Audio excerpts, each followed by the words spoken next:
Greetings and welcome to the best show on public access television, the Senate Soapbox. I am Senator Luis Sepúlveda, and in this show we always discuss issues that are important not only to the 32nd Senate District, but to the state of New York. Today we have a special treat.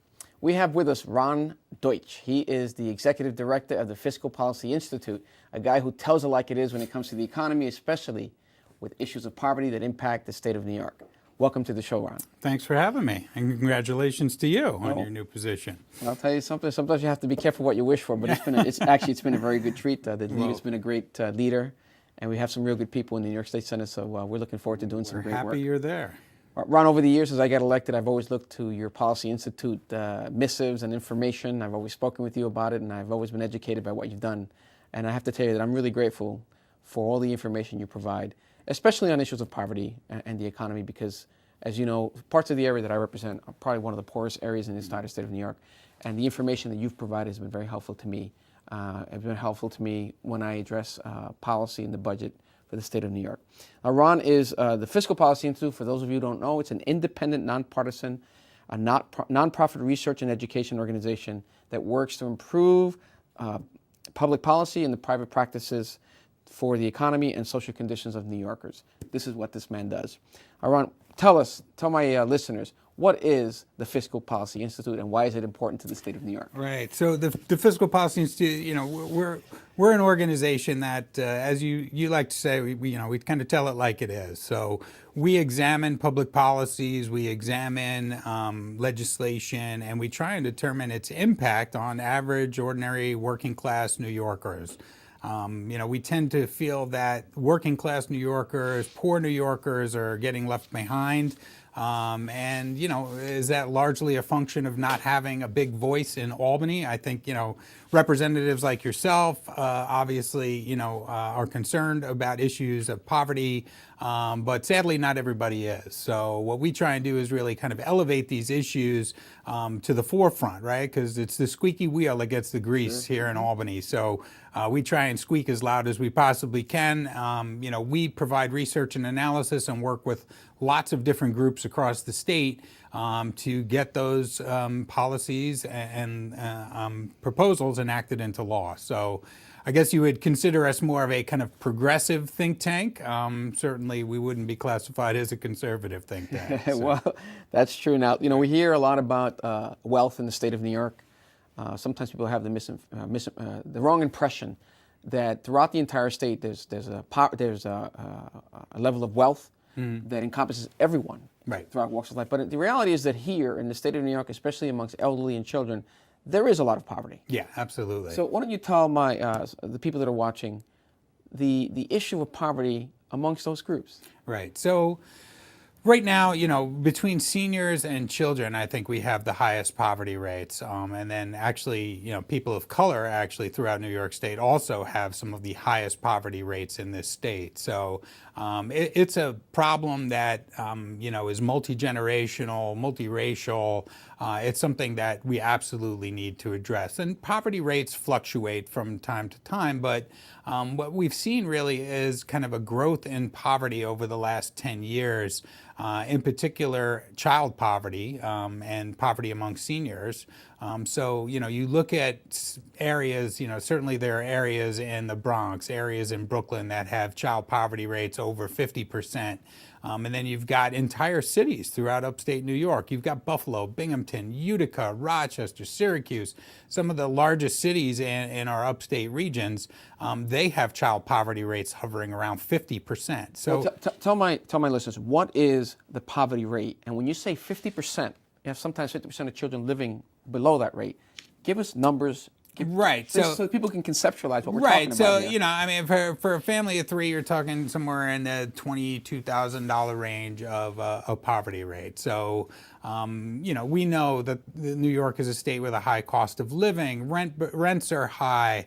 All sorts of other things that contribute to a higher cost of living here in New York make it that much harder for folks, at the lower end of the income spectrum to afford the things they need to survive. So even the official official poverty rate is really way too low, right? I mean, the reality is, a family of three is going to have a really hard time living on that, $20,000+ a year. But can you tell me, how does the government reach that number that says this is the poverty rate? So, and let's remember too that poverty rate is the same in every state in the nation. So whether you're talking about Mississippi or you're talking about the Bronx or Brooklyn, it's the same poverty rate. So it's based on a really kind of antiquated measure, right? Where they used to determine that a third of a family's budget, this was done in the 60s, right? So a third of a family's budget was spent on food. So you figure out how much a family would use for food and then multiply that by 3 to get our official federal poverty rate. So, that's obviously antiquated, especially now. The reality is that childcare eats up so much of a family's budget right now, especially poorer families, right? If you're going to go to work, you need childcare assistance, and that eats up a lot of your wages and salary. So just to be clear, that poverty rate has not gone up since 1962? Well, it's adjusted annually with percent? cost of living and whatnot, but the reality is it's just based on a measure that's so antiquated that it bears no resemblance to factors today. So that's why we have a supplemental poverty measure. That's why groups have put together things like a self-sufficiency standard, or the United Way has put together their ALICE standard, which looks at, what does it really take for a family to make ends meet in New York? And it looks at a variety of different costs well beyond food cost, right? So you're looking at what healthcare costs, transportation costs, rent costs, childcare costs. All those things play a role in how much a family needs to make ends meet. So what are the national factors or state factors, policies and so forth, that are leading to this increase of people that are living beyond or beneath the poverty rate in the state and in the nation? Right. So right now we have, New York has the greatest income inequality of any state in the nation. And that basically means we have the greatest gap between those that are in the most and those that are in the least, right? So you think about in New York City, the top 1% gets 41% of all the income in New York City. I mean, that's a staggering figure, right? In New York State, it's top 1% gets 33%. But it's this concentration of wealth at the top that's really been hurting a lot of people at the bottom, right? Between, after World War II up to about 1980, we had the lowest income polarization or income inequality that this nation has ever seen. And that was largely because we put in place government programs that help people start businesses, go to college, buy their first home. And those were all kind of high return assets for those individuals that help their economic stability. We don't do that anymore, right? That was the GI Bill, right? When folks came home from World War II. And then in 1980, we began slashing the federal income tax rates. We literally cut them in half under Ronald Reagan. And we did a similar thing in New York as well under Mario Cuomo, and then under George Pataki, we cut New York State's top income tax rate significantly. So that led to a greater concentration of wealth at the top. Plus, in New York, we also have a 2% state spending cap that's in place right now. It's not in statute, it's not in law. It's something that the governor insists upon each year. He, figures out gimmicky ways to get around it a bit. But what that's been doing is really hurting a lot of social welfare agencies in the state that deliver a lot of these services. So that's been causing problems with poverty as well. So do you know what the governor proffers as the rationality behind that 2% cap? Yeah, I mean, the governor wants to keep spending low, right? I mean, he basically was saying that, the governors before him have all been spending at a rate that was excessive, and he was going to rein that in. So regardless of whether or not revenues are coming in well above 2%, whether or not personal income growth is above 2%, he's keeping it at 2%. He seems to be kind of fixated on 2%, and I'm not sure why half the time. Maybe he's a big fan of 2% milk or something like that. But anyway, I mean, the reality is that's hurting, and then you combine that with what's happening in Washington right now. I mean, they just passed a tax cut package. It was our Christmas present. that really benefits the wealthiest in our nation, to say the least, right? And now they're turning that around and saying, oh, well, because that blew a $1.5 trillion hole in our federal debt, right? So now they're saying, well, we've got to fix the federal debt all of a sudden. Now they're fix concerned. That on the backs of poor people. Right, and now they're going to fix it on the back. We're going to cut food stamps. We're going to cut Medicaid. We're going to take away your health care. I mean, it's just basically like a double whammy, right? I mean, people are struggling right now, and now, we're going to take more away from them. I mean, these programs, quite frankly, have been working. I think poverty would be much worse had we not done things like food stamps and temporary assistance to needy families and other, things like the earned income tax credit that, rewards working families and gives them some additional income that they so desperately need to make ends meet. Well, look, obviously we know tax policy in this country has always favored the rich. This new tax bill is now demonstrating early returns are showing it didn't create or it's not going to create the kind of jobs that the president was touting when they passed the bill. We know that it's obviously going to create a huge deficit, big deficits for the next few years that our children are going to pay for. But what are some of the things that we can do here at the state level and at the national level to help individuals that are living beyond this rate? Right. So one of the things that have been developed in New York, right, the governor and the legislature started the Empire State Poverty Reduction Initiative. So it was like this acknowledgement that there's poverty in New York that we need to address. So these were set up in some 20 cities across New York State. The only one in New York City was in the Bronx. But people are coming together to try and identify what are some of the ways that we can help lift families out of poverty. So you have this big initiative, but there's no money attached to it. So, you can come up with all the ways you want to alleviate poverty, but if we can't fund them, what good are they? So our take on this is, yes, it's good that communities are coming together to identify problems. I mean, Rochester, New York is probably the furthest along on this, and one of the biggest things that they identified as contributing to poverty was structural racism. So I think we also need to confront that head on too when it comes to poverty issues and when it comes to wages and the economy and whatnot. So, we're hopeful that some of these esprit groups, as they're called, will continue to function and identify needs, but, we're going to need the state to step up to the plate. So, the state can do a lot of things. It can fund a wide variety of programs and services, whether that's, eviction prevention, whether that's expanding our state earned income tax credit, which we also have. But can the state do it with this 2% tax cap? Right. So that's part of the problem, right? We have this 2% spending cap. Spending cap, that's correct. Sorry. No, I mean, we have a tax cap too. So we've got lots of caps and they're all 2%. So, the reality is we need to do more and we can't be constrained by this artificial cap on spending, right? So we look in, education spending may go up 4%, healthcare goes up 4%.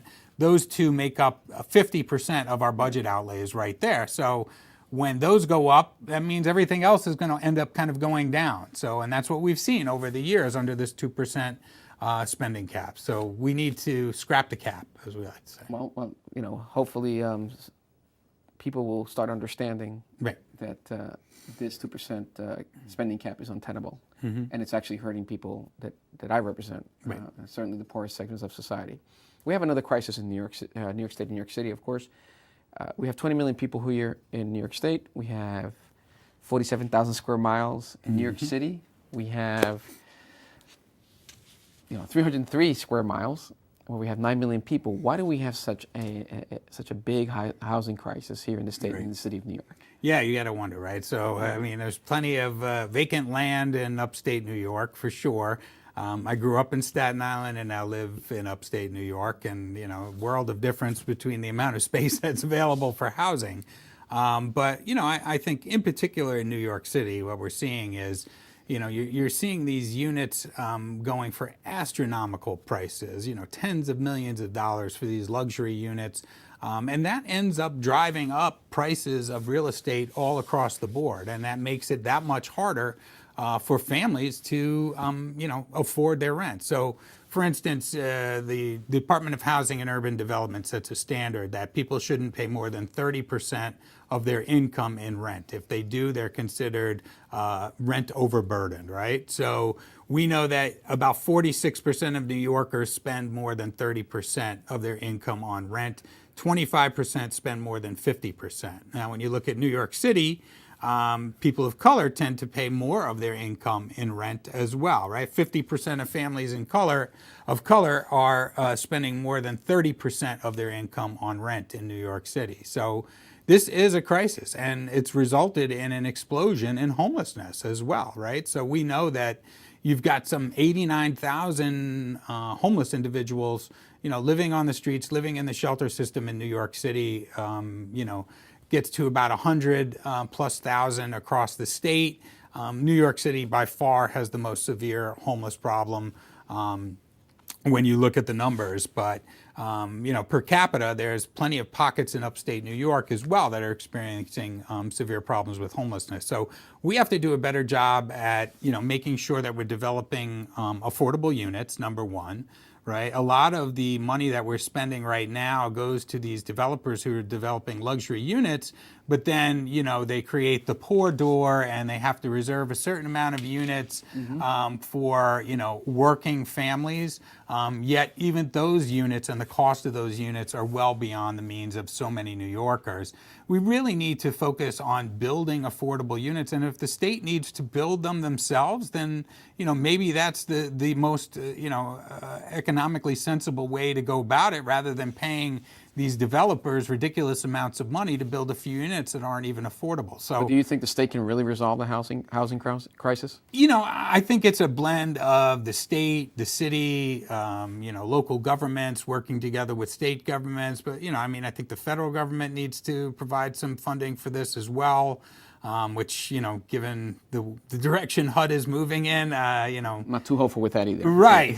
Granted, we have a brain surgeon in charge, but, it doesn't seem like he's doing the best job at addressing some of these issues and even looking at making some of them worse. So, we have to absolutely provide some, programs and services to people. In particular, things like the Home Stability Support Program didn't pass in the budget this year, largely because there wasn't enough money to fund it, right? That would have helped thousands and thousands of families avoid eviction and get into stable housing.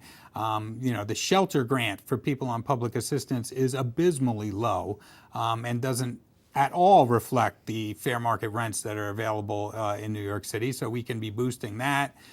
So I think there's lots of things that we can be doing. We just really need to build the political will, right? Sadly, the homeless don't have, a huge lobbying and campaign contribution kind of apparatus. Which is interesting because, people have the impression of the homeless, especially if you look at certain political segments in our society, that these are handouts, these are people. But the face of people that are living in shelters, for example, you're talking about mostly children and families where one actual parent is working. Yeah, absolutely. It's not people that want to live. Yeah, working families living in shelters, and I think that's a sin, quite frankly. I go. I work in my local homeless shelter, volunteer in the evenings, and have these discussions with folks, and it's pretty clear. There's a lot of people who are there because of unfortunate life circumstances, one bad choice, a lot of it through no fault of their own, find themselves in terrible situations and become homeless. Some deal with substance abuse issues, some dealing with mental health issues. We need to be helping these folks and providing the services that they need. But I think, we have to adopt kind of a housing first policy, right?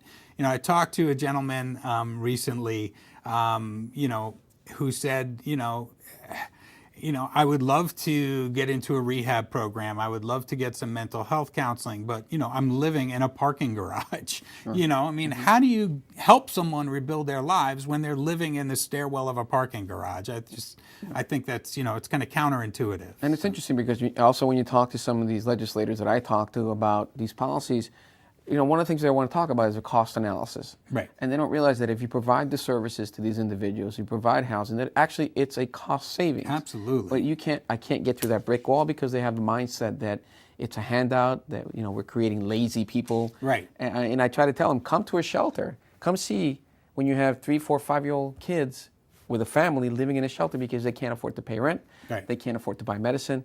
This is not about handout. This is about giving housing to children. And a lot of elderly have to decide whether they're going to buy their medication Right. or they're going to be able to pay their rent. Right. It's a crying shame that we have to go through that. And the impression that they try to give is something that I just can never accept. And I have a difficult time getting them to accept the fact that there is a cost analysis and these are children that we're dealing with. Right. I think people forget that sometimes. And I think, people forget that, what a struggle it is day in and day out to figure out, am I going to pay my rent this month? Am I going to pay my light bill? Am I going to pay, this or that? Put food on the table. It's scary. People make some of the toughest decisions day in and day out that can be made in a family. And also all the collateral damage that comes with that. Right. Health care, people get sick. Absolutely. It's a terrible thing. Another topic that's a hot topic these days, especially when you see what's happening in the White House, that they want to blame everything that's wrong in this country on immigrants. Right. Rather than embracing the contributions that immigrants have done in this country. I tell people often, when you look at farm workers, that are primarily immigrants, when you have to pay $10 for a tomato, then maybe you'll start appreciating what they do. But tell me, what's the benefit of immigrants in the state of New York and even throughout the country? Right. So I think when people think immigrants, they're like you, right? They're saying, oh, they're farm workers, migrant workers, things like that. But the reality is they're business owners, they're doctors. I mean, they're professionals that oftentimes are coming to this country to practice their chosen profession because we have a shortage or, we need them. But when we looked at some of the numbers, so you could say immigrants are about 23% of the population of New York State, but they make up about 27% of the working age population, 28% of the workforce, the labor force, and 31% of business owners, right? So that's statewide. When you look at New York City, it's even more unbelievable, right? Because immigrants are about 38% of the population of New York City. About 43% of the working age population and 45% of the labor force. And they are also, one of the largest populations owning kind of Main Street businesses in New York. So this notion that somehow, they're leeching off our services, immigrants can't even get public assistance services. Another one of those myths that's out there, and they are making significant contributions to the tune of tens of billions of dollars to this state's economy. They're 25% of the GDP of this state. So it is, you can't discount that. And if immigrants were to leave tomorrow, we would be in a world of hurt in this state. So people want to say that they're taking our jobs and, they're causing wages to go down. That's nonsense. They're contributing heavily, and even undocumented immigrants at this point are contributing about $1.1 billion in taxes to the state's economy. So, this notion, too, that undocumented immigrants are also, leeching off the system or, all these kind of nonsensical things that people say all the time that aren't grounded in facts or research or analysis. For me, it's like hitting my head against the wall. When I tell them, it's absurd, but you can't, some people have their own frame on the world, right? So it's very hard to change that. But yet, if you can sit with them and kind of present them with the numbers, sometimes you get them to think about it a little bit differently. But I mean, there is absolutely no question that immigrants are making a significant contribution to the state's economy, and without them, we'd be in big trouble. And the other thing to keep in mind, too, is refugees coming to our state are also contributing heavily to our economy as well, and in particular, areas in upstate New York. So some of our large cities in upstate New York have significant refugee populations that are, doing very well, assimilating and contributing to local economies in great numbers. So well, I've seen many examples. I've seen documentaries. I've seen stories about downtown areas, even in deep red states, that were ghost towns. Right. The economy was shot. And you had an influx of immigrants, especially one particular area I remember, I believe it was in Oklahoma. in some farming area where they tried to put restrictions on farm workers. And so a lot of the farm workers there were immigrants. They left. They were their fear of ISIS, their fear of being detained. The local farmers couldn't get anyone as efficient working the farms as these people. They would collect, for example, 10 bushels per hour. They wanted to rely either on prison population to make up the difference or local populations, and they couldn't get it. And these towns that were now thriving, people were buying products at the local stores. They were opening up their own stores, selling Spanish products, cooking products, and even buying from the local markets. They revitalized these economies. Absolutely. And when they were forced to leave, towns went dead again. So, I tell people, be careful what you wish for with the issue of immigrants. Ron, tell me your assessment of how strong the New York economy is. What do you foresee in the future, considering the budgets that the governor has passed, policies that are being pushed? How do you feel about New York State economy? I think it depends on which direction we move. It depends on the impacts of federal policy in New York. So we're kind of in this holding pattern, right? I mean, the reality is our state budget is about 35% of it is comprised of federal dollars that we receive from Washington. So if all of a sudden that starts to, fall and we get significant cuts, that's going to have a detrimental impact on our economy. A lot of people are talking about, the next recession. Are we going to be hitting that soon? Is the Wall Street bubble going to burst again? Obviously, I smashed my crystal ball a long time ago because it's just never right. But the reality is we are one of the richest states in this country. And the wealthy are doing extremely well in New York State. And, we think that some of that wealth should be shared. The wealth of the 1% should be shared with the bottom 99%, a little more than it's being shared right now. But does New York have sufficient reserves to withstand? New York has about $1.9 billion in a rainy day reserve fund right now. Is that sufficient? It sounds kind of low. I mean, it is low. Relative to the size of our $168 billion budget, right? It's a drop in the budget, as we say. Well, what do you think it should be for us to be able to withstand an economic downturn? I think it should probably be somewhere around 5%, 6%, and it also depends on how you're going to deal with an economic downturn, right? I mean, I think you need to infuse capital into the economy, and you can do that through a wide variety of programs and services, in particular tax credits for low-income working families. Well, we'll see if we can accomplish that. We've tried, but now, Ron, you're also part of a good government groups that want to improve government contracting services by increasing transparency on government contracts and who gets the funds. In a few minutes that we have left, can you tell me or tell the audience why it impacts the economy of New York State? Sure. So New York State spends about $9 billion a year on economic development initiatives, about $4.5 billion in state money and about $4.5 billion in local money. These have proven to be largely ineffective. And we don't have a very good accounting of how this money is being spent. Right now, we don't know how much we're paying per job in many of these programs. The range could be anywhere from $3,000 per job to $900,000 per job in some of these, mega deals that have occurred. Pretty big range. So, so I think we need to get a better handle on that. And the database of deals that was passed recently in the Senate and is awaiting passage in the Assembly, we're hoping that, transparency and accountability will one day become the norms of the land here in Albany. Well, so do we. Listen, I want to thank you for coming on the show, and I want to bring you back. I want to continue this discussion on the economy because I think a lot of people don't understand some of this minutia, some of the information, how our budgets, how our economic policies impact the state, especially those that are living in poverty, and those that are seniors, our children, and how it impacts. So thank you so much for the service that you do. Thank you so much for Fiscal Policy Institute. And again, I hope to see you soon in the program. Thank you all for joining us. Remember to stay tuned for the next programs that we have here in the Senate's Hope Box. I'm Senator Luis Sepúlveda.